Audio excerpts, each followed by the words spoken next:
Hello students. तो आज का जो हमारा टॉपिक है वो काफी इंपॉर्टेंट टॉपिक है और वो है हमारा how to take the user input from the keyboard. अब तक हम लोग जितने भी प्रोग्राम्स बना रहे थे उन सारे प्रोग्राम्स के अंदर में हम लोग क्या कर रहे थे, we were giving the data hard coded in the program. हम जो भी डेटा दे रहे थे, जो भी इंफॉर्मेशन दे रहे थे, जैसे हमने वेरिएबल बनाया int a इक्वल्स टू 10, तो ये हमने a की जो वैल्यू है 10 उसको हार्ड कोड कर दिया।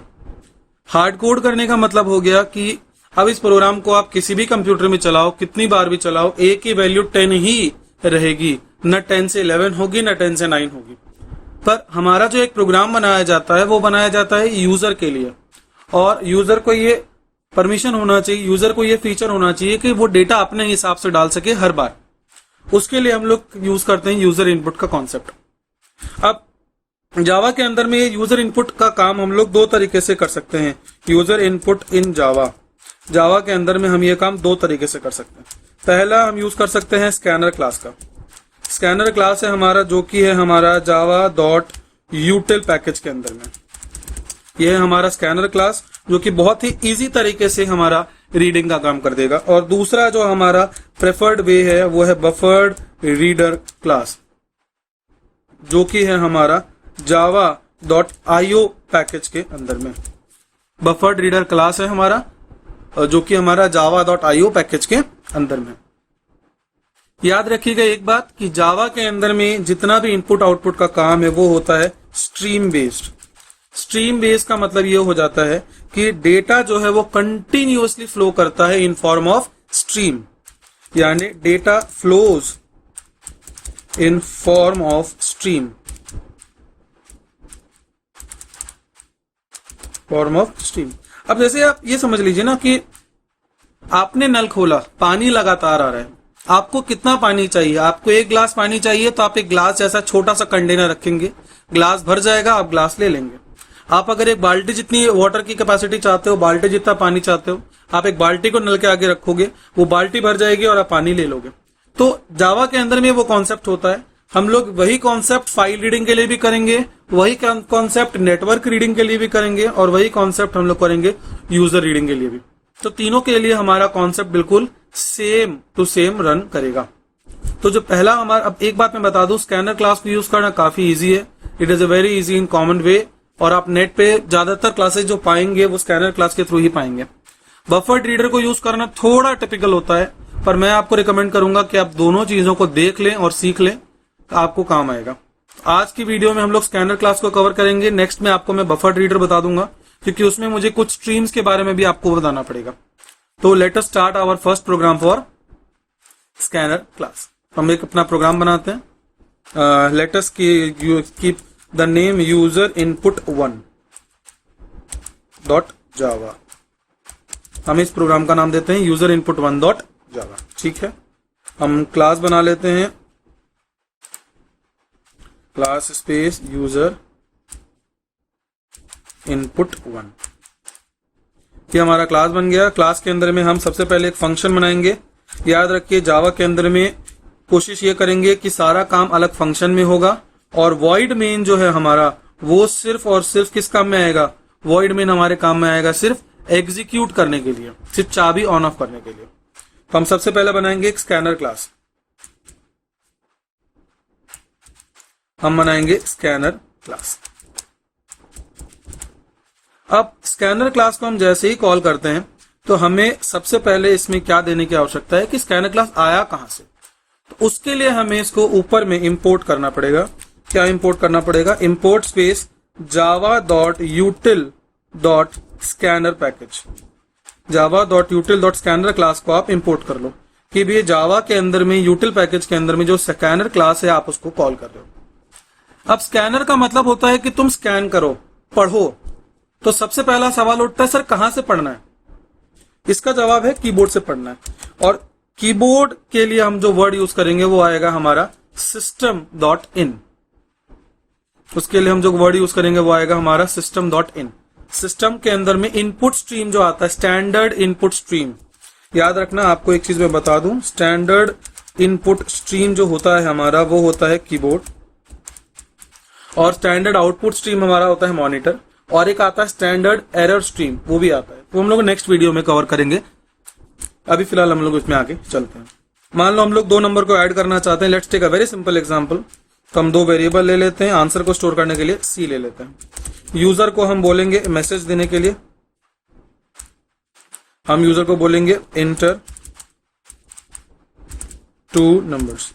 यूजर को बोलेंगे 2 नंबर आप डालो, इंटर 2 नंबर्स। यूजर से बोला गया कि 2 नंबर आप डालिए, यूजर 2 नंबर डालेगा। अब स्कैनर क्लास के अंदर में कुछ फंक्शंस हैं जो आपको ध्यान रखना है। जैसे फॉर एग्जांपल पहला फंक्शन आपका आता है, चलो मैं आपको रन करके ही दिखा देता हूं। तो हम लोग इसमें करेंगे क्या, a equals to sc dot next int.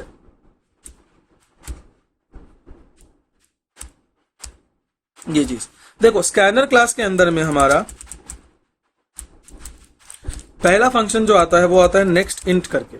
ये फंक्शन है हमारा स्कैनर क्लास के अंदर में, नेक्स्ट इंट।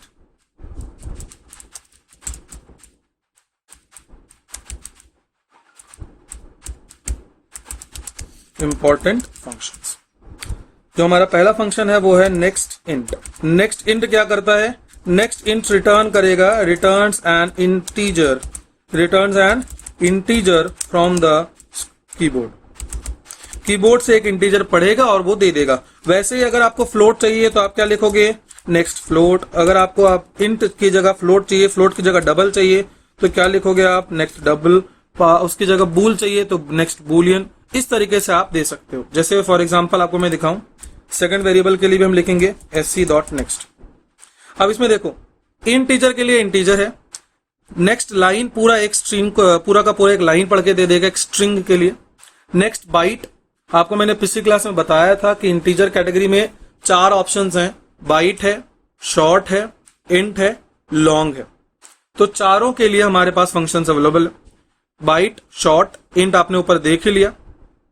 इसके अलावा डबल भी है, फ्लोट भी है और लॉन्ग भी है। बुलियन के लिए नेक्स्ट बुलियन भी है।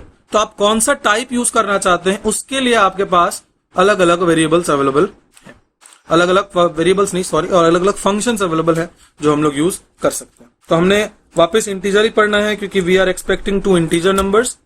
2 नंबर आ गए, c equals to e plus B, हमने सम कर लिया। अब यूजर को दोबारा आउटपुट दिखाना है कि भैया टोटल हमने कर लिया है आपके दिए गए नंबरों के अकॉर्डिंग। तो we will print system dot out dot print ln। अब हम यूजर को बोलेंगे कि हमारा जो यूजर इनपुट आंसर जो है वो क्या है।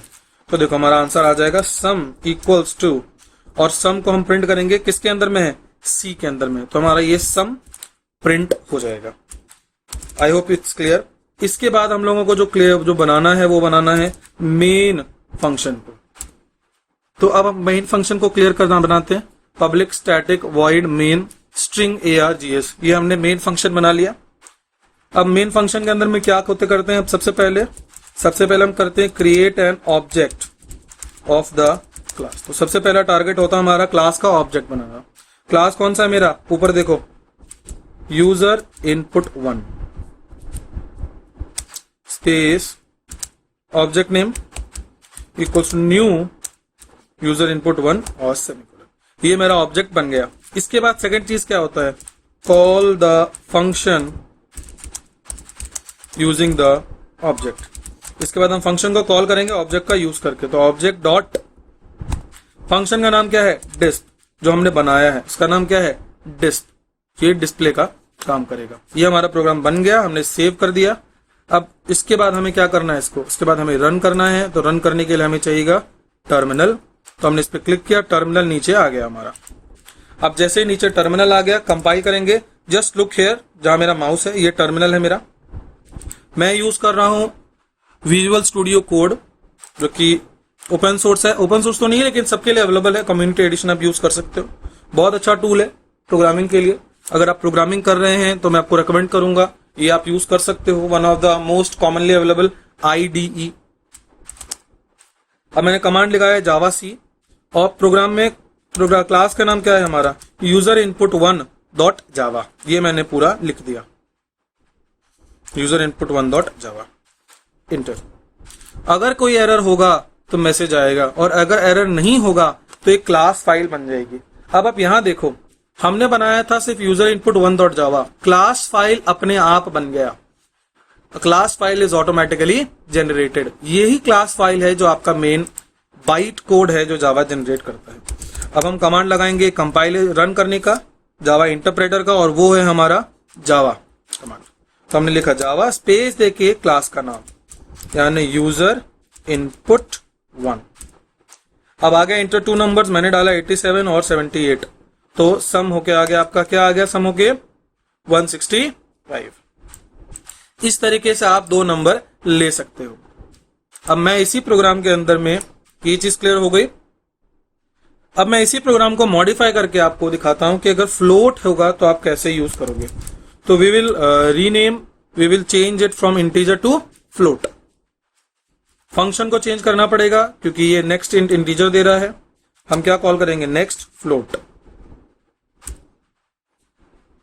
तो ये फ्लोट रीड करके दे देगा, ये भी हमें क्या देगा, नेक्स्ट फ्लोट, और ये सम निकाल देगा and it will run. No other changes are needed. अब हमें क्या करना है, कंपाइल करना है, no error, and now we have to run the program. अब हम दो नंबर दे सकते हैं किसी भी टाइप का फ्लोट में, और ये अपने आप उसको फ्लोट में ले लेगा and it has calculated the सम।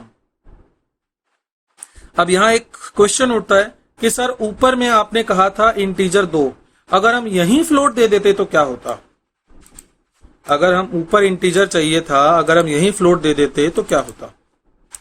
तो मैं आपको दिखाता हूं, एरर आएगा, क्या आउटपुट में आता है, I will show it to you.